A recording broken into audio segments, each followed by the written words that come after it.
দুর্বল ব্যাংককে টাকা দিয়ে বাঁচিয়ে রাখা কোনো টেকসই সমাধান নয়, বরং এতে ক্ষতিতে পড়তে পারে সবল প্রতিষ্ঠানও।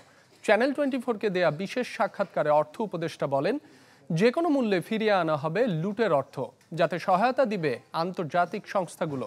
এ সময় আদানির সাথে বকেয়ার সংকট কেটে গেছে বলেও জানান তিনি। আরও জানাচ্ছেন ইকবাল আহসান। নুডলস খান নাই তো নুডলসই খান নাই।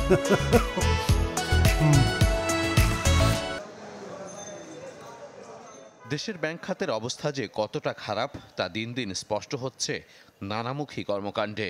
চাহিদা মতো অর্থ পাচ্ছেন না সাধারণ গ্রাহক, এমনকি নিজস্ব কর্মীদের মাসিক বেতনও তোলা যাচ্ছে না বহু প্রতিষ্ঠান থেকে।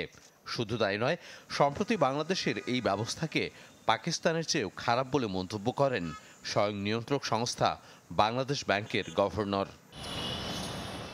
দায়িত্বের 3 মাসে এই খাতের উন্নয়নে বেশ কিছু উদ্যোগ নিয়েছে অন্তর্বর্তী সরকার।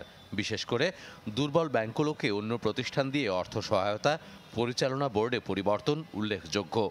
অর্থ উপদেষ্টা মনে করেন এসব করেও আস্থা ফেরানো যায়নি গ্রাহকদের মাঝে, কেননা অবস্থা এতটাই খারাপ করে রাখা হয়েছিল যে শিগগিরই সম্ভব নয় উত্তরণ ঘটানো।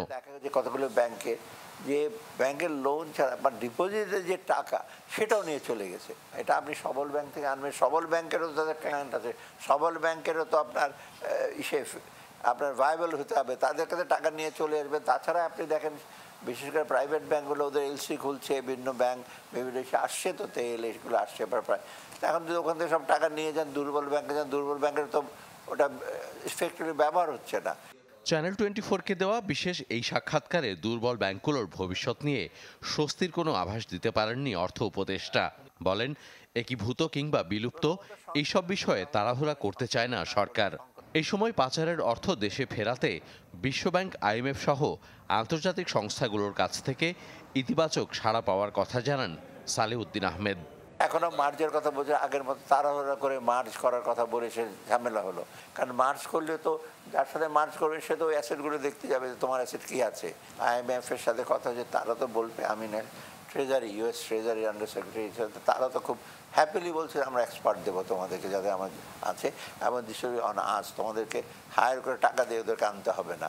গেল 3 মাসে আন্তর্জাতিক দায়দেনা কমিয়ে আনাকে বড় সাফল্য হিসেবে দেখছেন তিনি। বলেন, সংকট কেটে গেছে আদানির পাওনা নিয়েও। ডিফল্ট হবে না, এখন পরে হয়নি, পাকিস্তান হয়েছে, শ্রীলঙ্কা হয়েছে। ইকবাল আহসান, চ্যানেল 24, ঢাকা।